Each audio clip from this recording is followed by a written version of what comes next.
Nicolas Cage is probably one of our generation's definitive actors.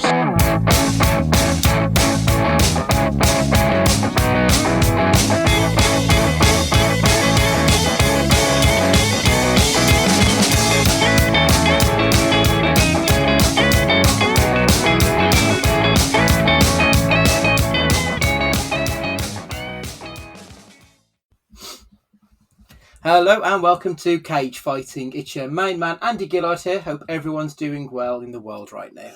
Hi everybody, Matt Guy here. Hope everybody is tickety-boo. Hello everyone, it is shorts weather. Embrace it while we can. Never mind shorts weather, I'm actually in my pyjamas because it's been lovely and warm all day and I cannot be asked to put proper clothes on. I thought it's too nice. You're like cosplaying as some kind of tramp character. Why is it? Why is it ripped? This is just I've cut it off and I've gone Bray Wyatt style with the way I've just cut my sleeves and done the scoop neck on it.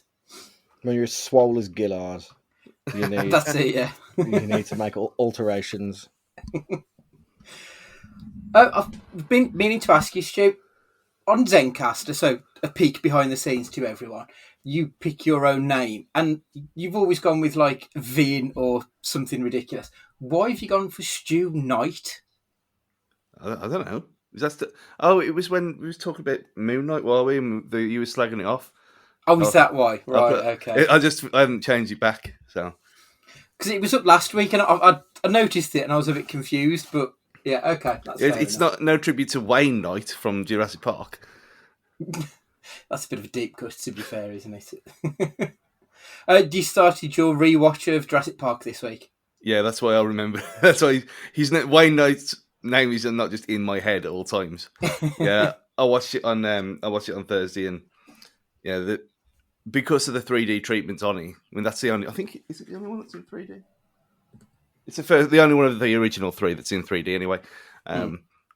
It looks the same as it looks like it could have been released this week. Oh well, okay. It's nearly 30 years old. It's ridiculous, really. But it was weird watching it again. I mean, I ain't seen it for 3 or 4 years, but this time round it was like, well, the big set pieces are not actually that big. Okay, it's really well done. I think that's probably why it doesn't seem that to have aged that much, because there's hardly any. There's quite a lot of CG for the time, but not for today's standards. It's quite a lot of puppetry, and the scenes where you think are big, they're actually quite small set pieces with stuff in the background. So it's really, really clever, and it really stands the test of time amazingly. So yeah, go and watch it again. You need to. Okay, yeah, definitely. I'm sure there's a 1080p out there somewhere worth my time. Matt, you've had a week of a gig, I believe, Reef, at the Birmingham Institute, was it? Correct. Yep. My first gig in a couple of months. A much older crowd, I must say. The band A, who did a song called Nothing, you'd probably remember it if you heard it. They did an age-appropriate circle pit, which was hilarious. They were like, can you make a circle pit, but just walk? So people were just walking in a circle, a really slow pace. It was quite the visual. But they were really good. And then Reef, they were really good as well. Just nice to be in and around live music again, to be fair. Went to Turtle Bay for a little bit of food beforehand as well. It was quite a nice evening. Sounds like a good evening. I've got Mr. Alan Partridge coming up later this week, Thursday night. Oh, so yeah, my nice. First. Yeah, I haven't done. I mean, obviously, I went to see Billy Joel in New York, but I haven't been to something in this country for what feels like forever. So I'm really looking forward to seeing a show, getting out there again. Anyway, I suppose we better talk about The Trust. I had to check my notes because it's a film, right? I don't know, have either of you two actually seen the trailer on this? Because it certainly sells a odd couple buddy cop movie, which is kind of funny and a bit rough. A bit like Kiss Kiss Bang Bang is what I went into expecting this film. What did you guys think of the trailer, if you've seen it? Exactly that. I thought we were in for a comedic romp. really, that, verges on black comedy maybe. But we sort of got that at first, but we didn't get it by the end. Yeah. Stu, I assume you went in completely dark. Yeah, and then I have watched it since, but you know what? The trailer makes it out like it could be something like The Unbearable Weight of Massive Talent. Yeah, I get that. Yeah, I see the similarities they're going with. So this is written and directed by Alex and Benjamin Brewer. Never heard of them. IMDb tells me there's a good reason for that.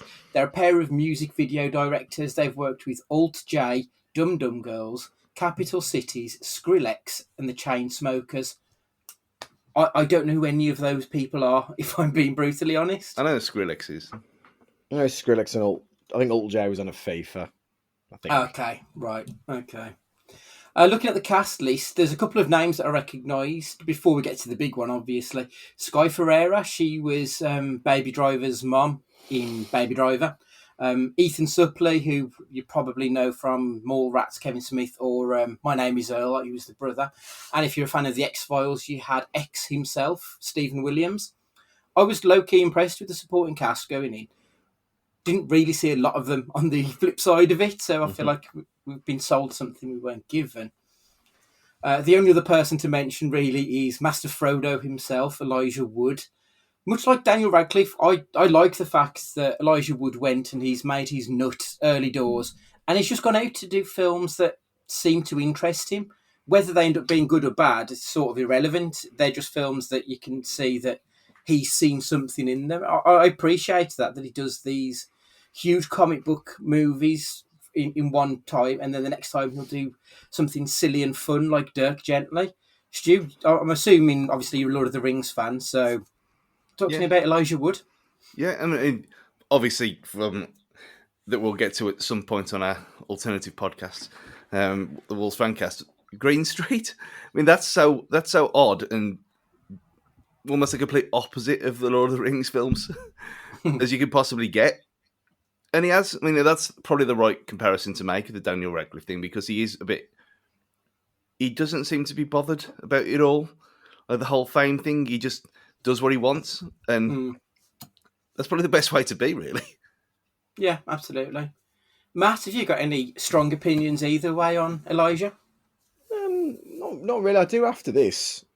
But no, not particularly. I mean, as an artist or an actor who is so typecast for a particular role, sometimes you've got to jump out of your comfort zone to shed any kind of skin from that piece. So I respect him doing something as inane as Green Street or something like this, to be fair, because he's never ever going to be poor for the rest of his days from royalties, licensing, anything like that.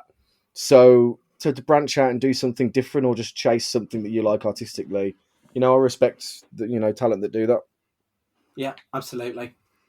So IMDb, sorry, Stu, carry on. I was going to say, also though, he does look a bit like Weasel on the poster for this. Weasel from the Suicide Squad. Oh, fuck. Yeah, he does, doesn't he? There's something wrong with his face. And I was just looking at it and I thought, why does he look like that? Yeah, he's got proper, rat features in this almost, hasn't he? I don't think it's because they've definitely done something to his face on that poster. Definitely. So yeah, IMDb describes this film as a pair of cops investigating a drug invasion stumble upon a mysterious bank vault. That doesn't seem like a fair or accurate description of this movie in the slightest.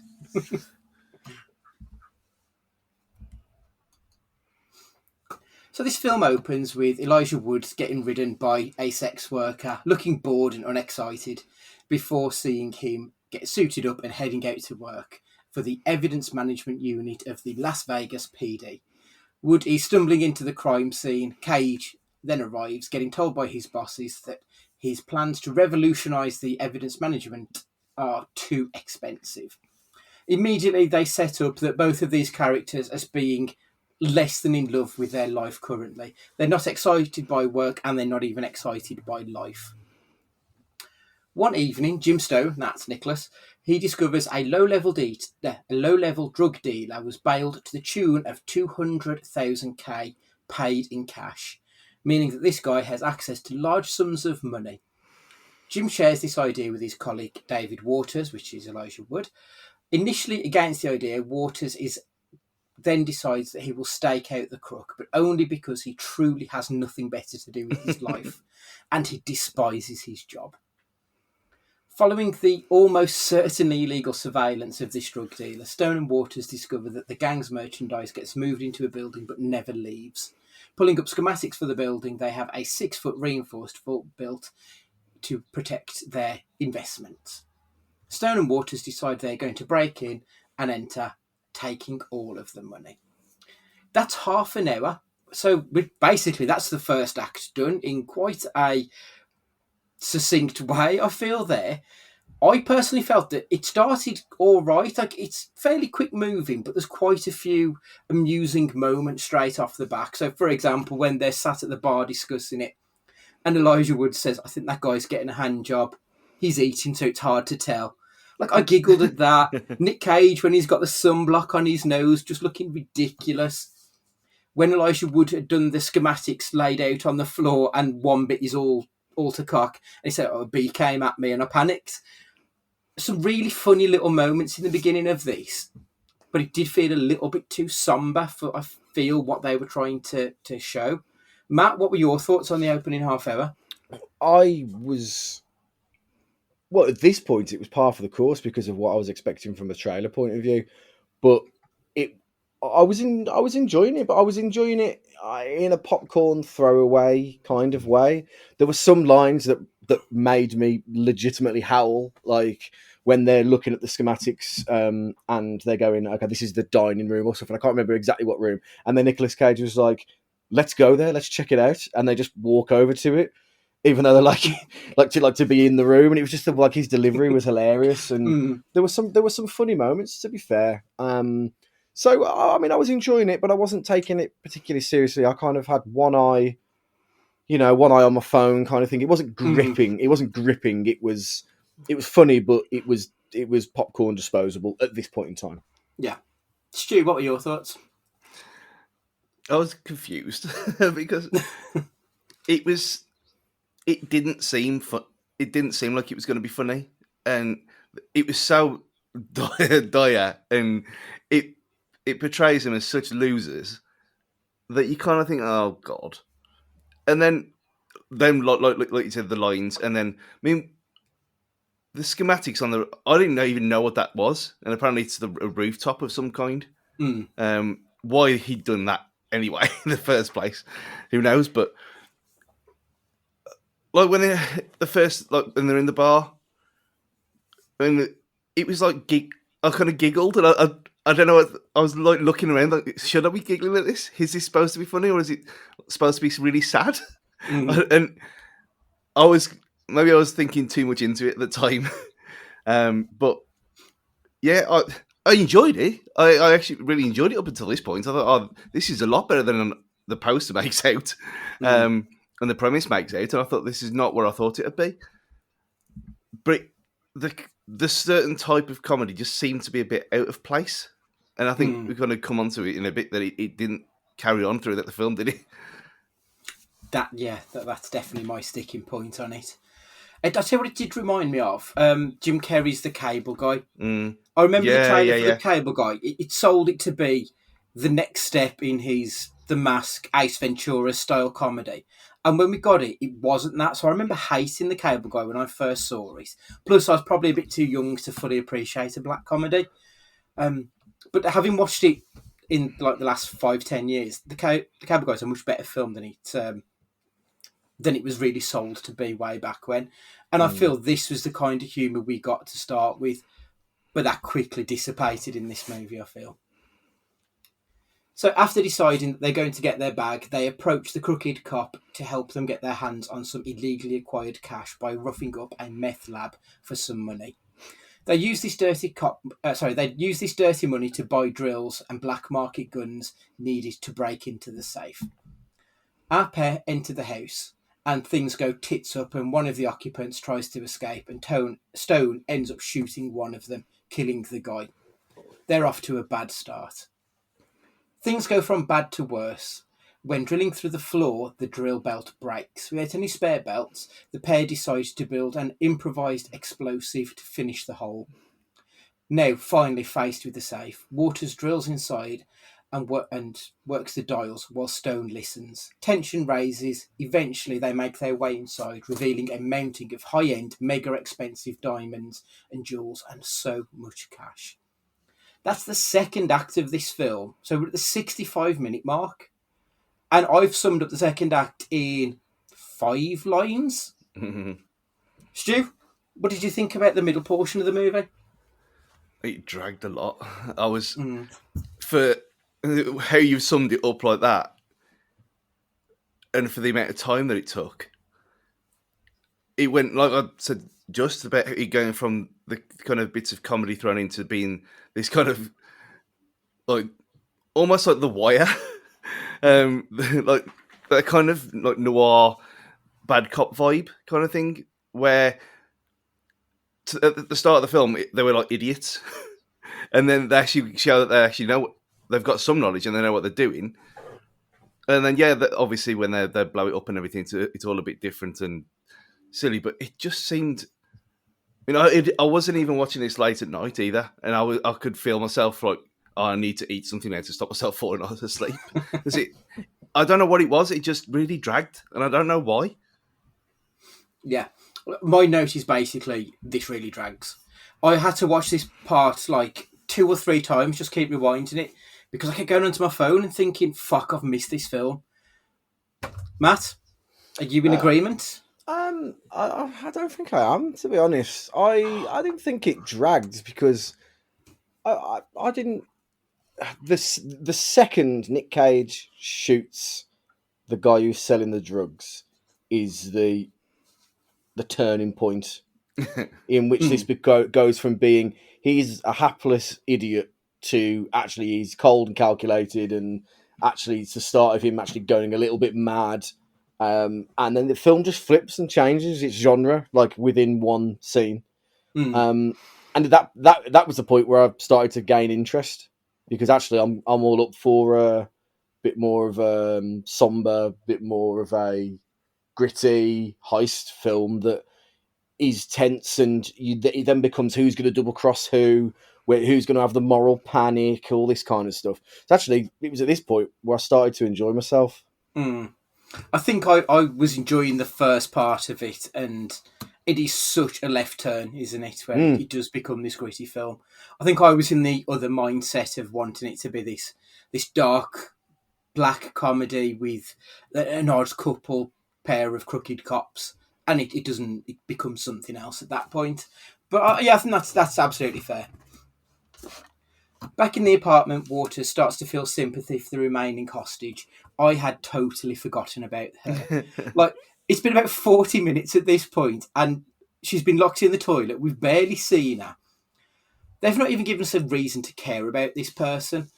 She's just a lady in danger. That's literally her only role in this movie. She's very two-dimensional, to the extent where IMDb tells me, because they don't mention her name in this film is Woman.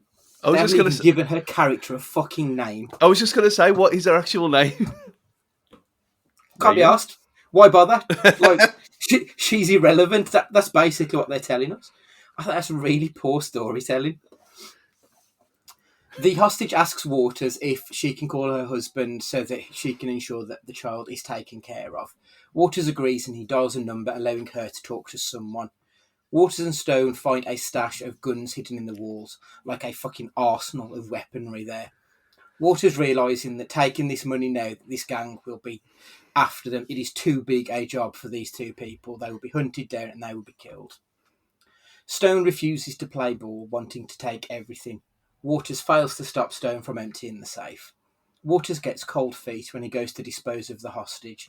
A shootout ensues between Waters and Stone, with Stone eventually being killed. Waters returns the goods to the safe and takes the hostage, promising her to release her when they're far enough away.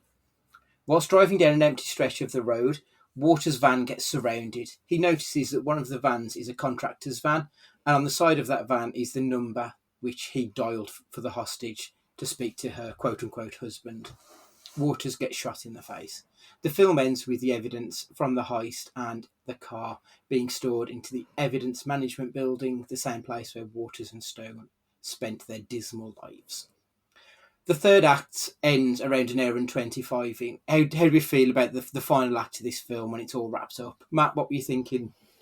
Well, I think, throughout the film, Nick Cage's character has slowly gone down the rabbit hole of paranoia or madness or whatever you want to call it. So I think by the point it happens, a double crossing is going to happen, or as they so often do in heist films, that someone's going to turn on the other. So you could see it coming, to be fair. But the reasons why I didn't, I wasn't going to speculate on why. I think it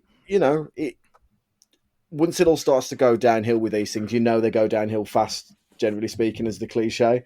The only bit that kind of took me by some kind of surprise is obviously woman was, she was in on it to the point where, when she was getting out of the cable ties and everything else, I think they were trying to, insinuate that she was a bit more of a gang member or part of the operation more than she was. It was fine. It ended how I expected it to end. To be honest, nothing too super surprising, really. Stu? Yeah, the bit with the phone number on the back of the van, I did have a little moment. as is the way where I don't see these things coming at all. It kind of redeemed itself a little bit. I enjoyed the end because when it turned into absolute chaos. And it's like, well, what is going to happen now? Because this has gone from being Lethal Weapon to something like Man on Fire in the space of an hour.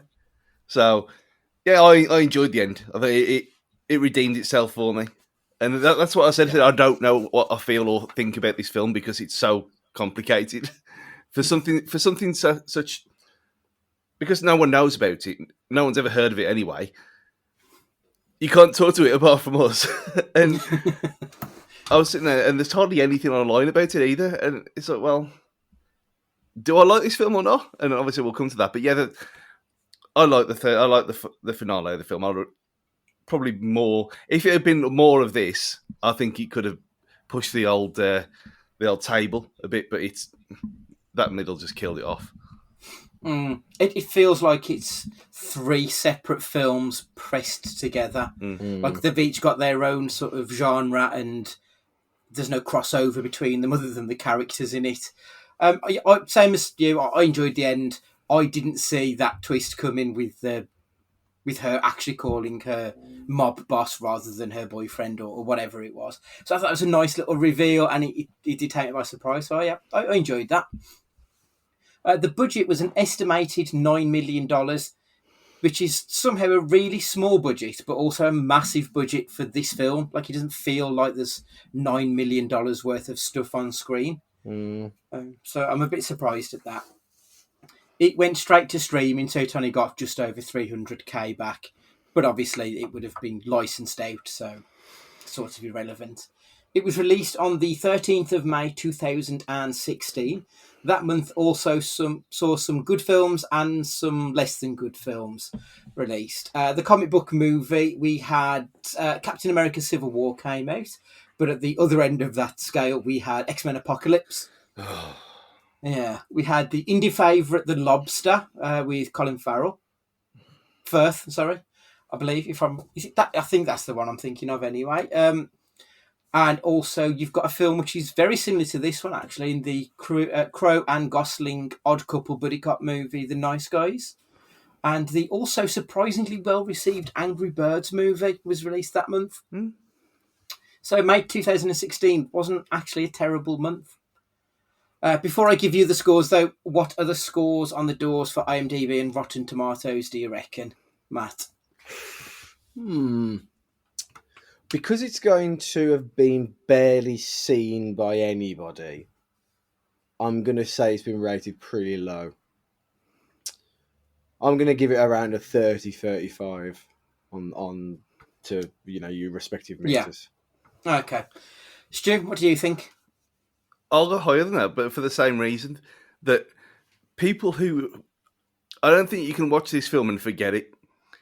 For how weird a statement that is. It's one of them things where I have thought about it for the last few days, and there's no reason why I should be thinking about this at all. So after watching it, it should be one of them. It's done now. Put it in the catalogue. Forget about it. But 60-ish, something like that. 64. 64. Okay. Audience 64. Probably critics will probably be lower than that, obviously. But yeah, I'd say around about 64 for audience. Interesting. So IMDb, it's got a 5.4, so very much down the middle. Rotten Tomatoes audience score was 29%. The critical score was 63%. I was a little bit surprised. I mean, it's still very divisive, but yeah. Phil W. Bales from One Room with a View. Man cannot live on Nicolas Cage alone. However, take him out of the proceedings of the trust proves to be a by-the-numbers bank job with a disappointing conclusion.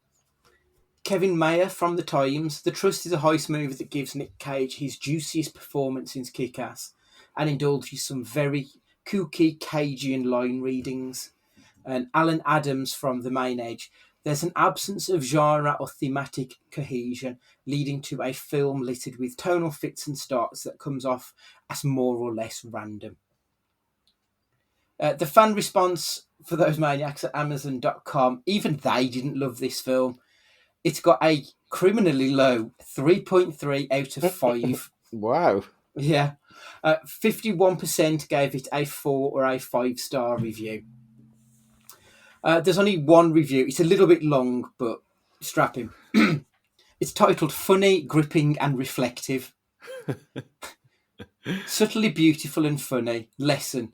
In the depravity of the immoral and corrupt society of Western culture, if you stray off the path of the righteous, don't have second thoughts. It's a one-way trip, and there is always people who have more intent and fewer morals than you. The only trust that matters is between you and your accomplices.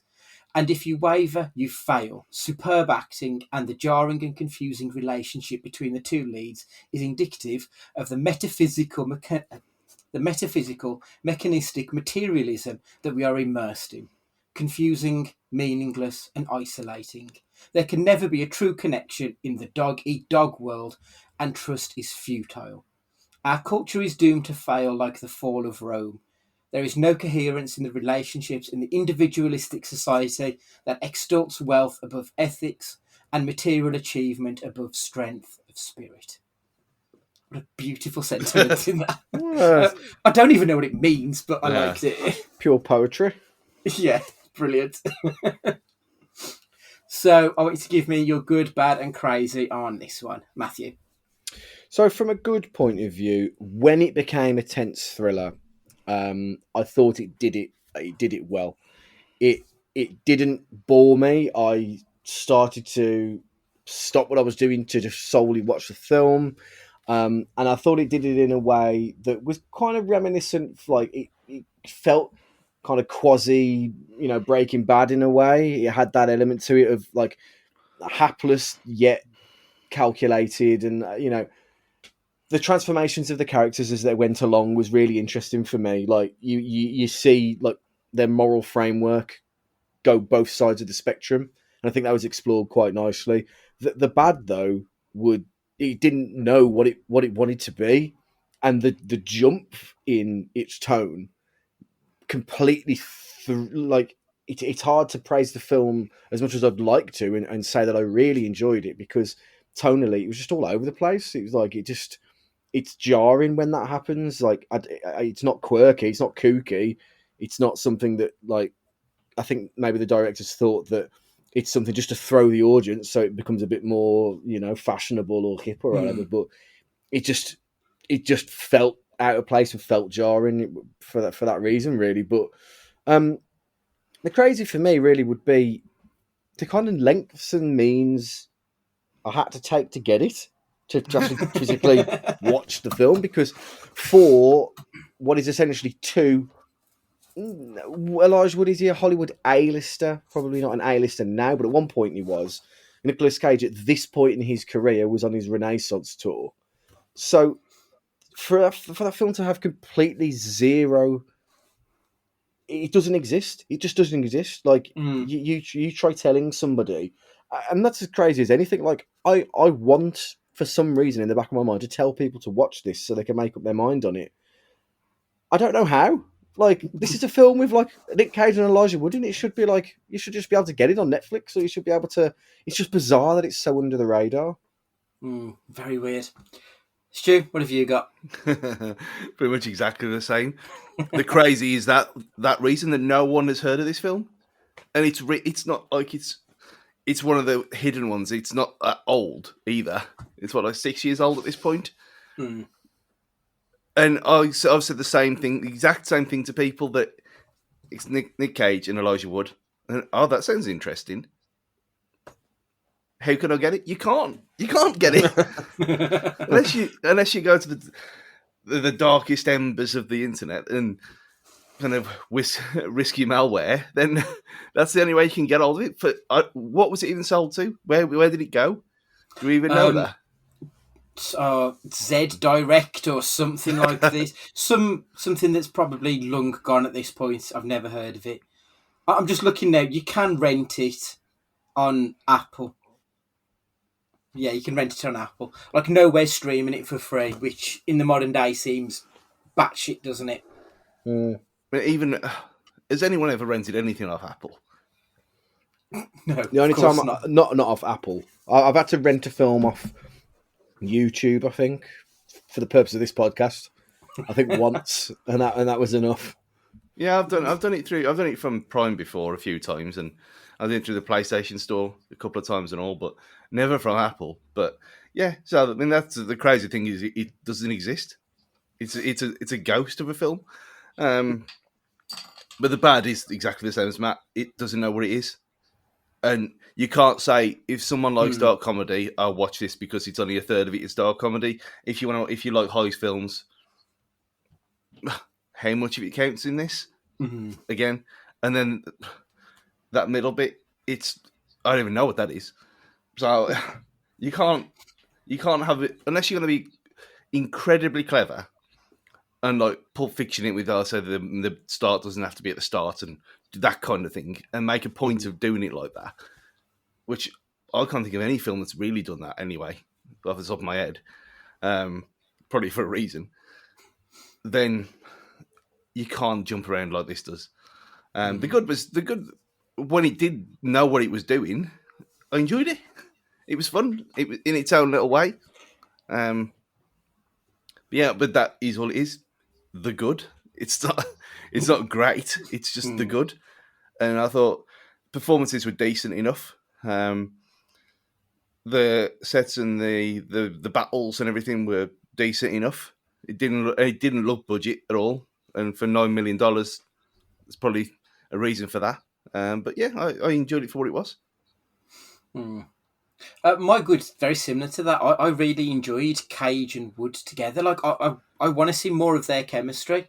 Put them in another film together. I'm there day one. I think they had something together as an odd couple, buddy cops. Like, I liked it. I thought that was great.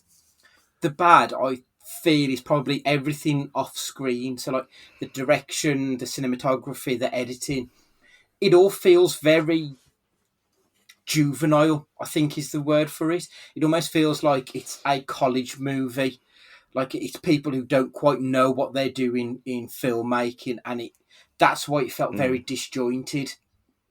So, like, for example, I feel like the pacing of the movie was all to cock. That's why the first act was sort of quite nice and going along at a certain pace. Then it slowed down massively, and then it ramps up. Like, it's not paced very well, and I feel like a good editor would be able to bring together a serviceable movie. And I don't think, like, I think there's a good movie in there somewhere. It just needs someone who knows what they're doing with movie making to get that film out, I think. I think a special mention is needed for some of the musical choices throughout the movie as well. There were some really odd like pieces of music in there that completely were thrown. I don't know if they were going down like the Vegas vibe by having some like not Elvis C, but that kind of like showpiece music. And then they have like classical music in the hotel when they've got what essentially the hostages, and they're just like just weird choices of music that just didn't fit like the narrative of what was going on. They were just like really out of place.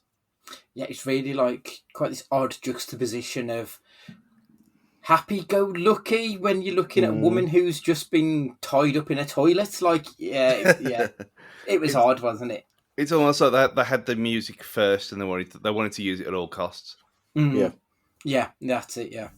The crazy for me, and this is straight from the pages of IMDb, apparently during filming of this movie, the crew discovered a dead body in the yard where they were shooting. I'd love to know which scene is like where they were shooting at, where they found this body.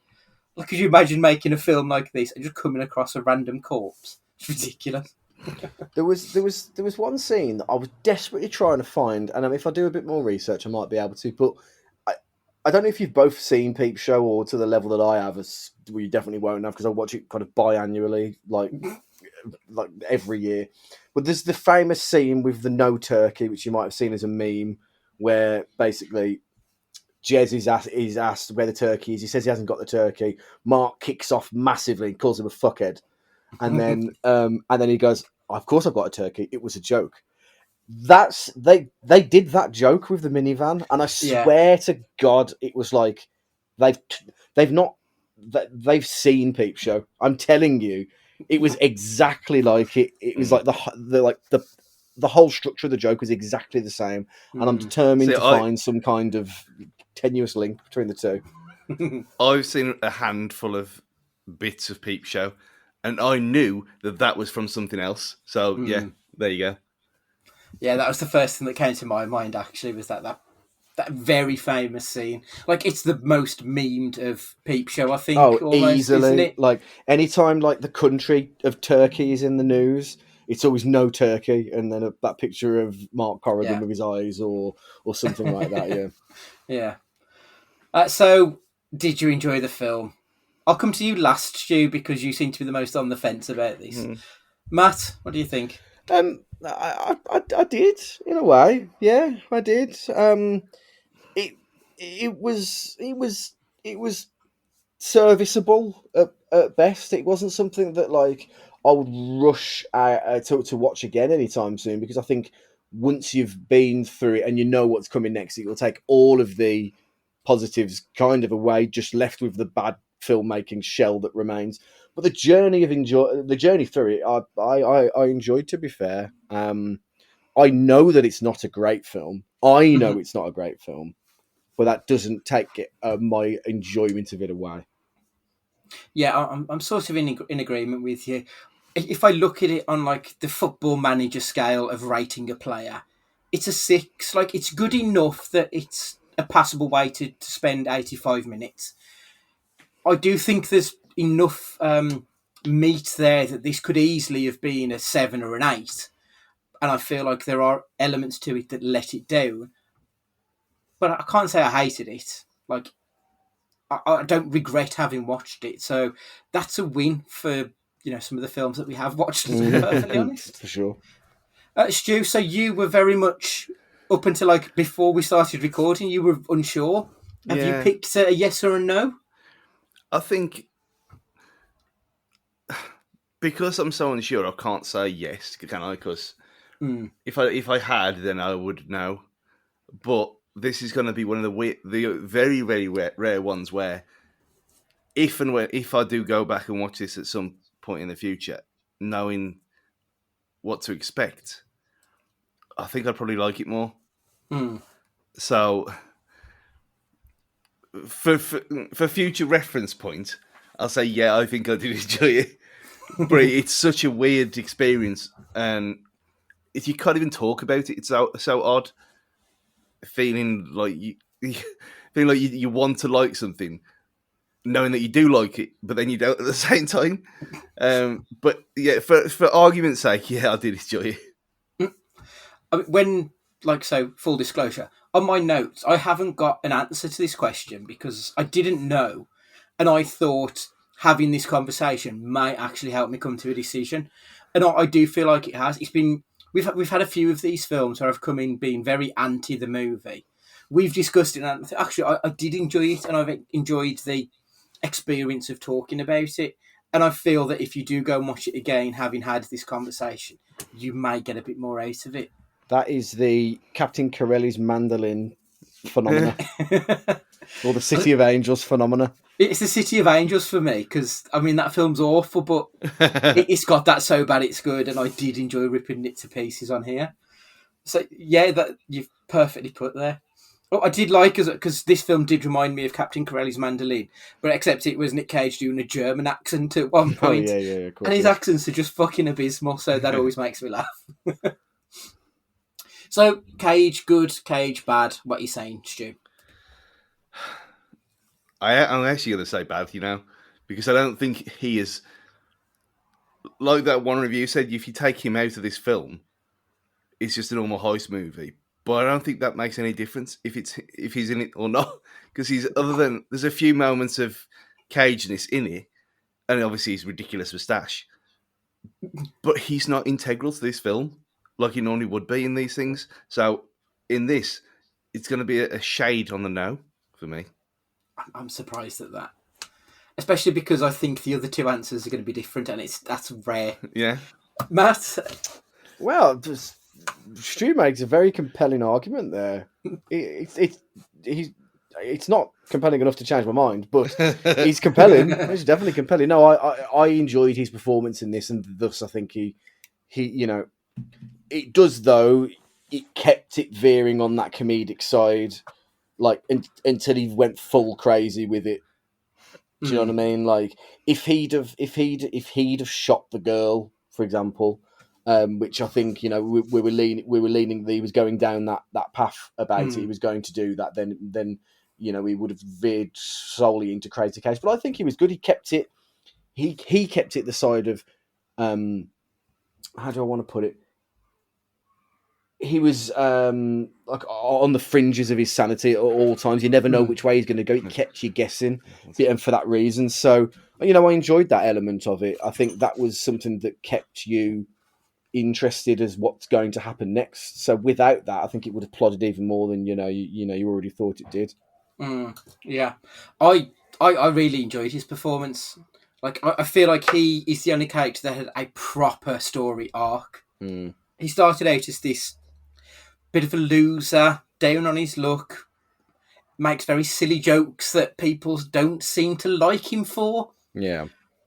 But then underneath that, you've realised that actually he's this, as you said earlier, he's this cold and calculating, actually a bit of a almost evil mastermind arsehole. And I like the fact that we got to see that. And on my second view, when I was making my notes, you see it a lot more clearly. You actually see the elements of the later Cage in the early performance. And I think Cage did a really good job. And as I said before, I loved his interactions with Elijah Wood. And I want to see a film of those two again. But with a better director. Who is more of this? Is Nick Cage really tall or is Elijah Wood really short? Bit of both, I think. Yeah, I think is Cage like 6'2", I think. And I think Elijah Wood's like 5'6", if I remember correctly. So, I think it's a little bit of both. So, finish the sentence. If you enjoyed The Trust, you may also like Matthew. Just go watch Bad Lieutenant, basically. Because if you want the elements of Crazy Cage, you want the corrupt cop, and you want that experience, and you want something that's dark and gritty, see a better version of that in Bad Lieutenant. Yeah, that's exactly what I've put as well. Bad Lieutenant's one of my favourite Nick Cage films. You should watch that anyway, but if you like this, you'll definitely like Bad Lieutenant. Stu? I mentioned it earlier, Training Day.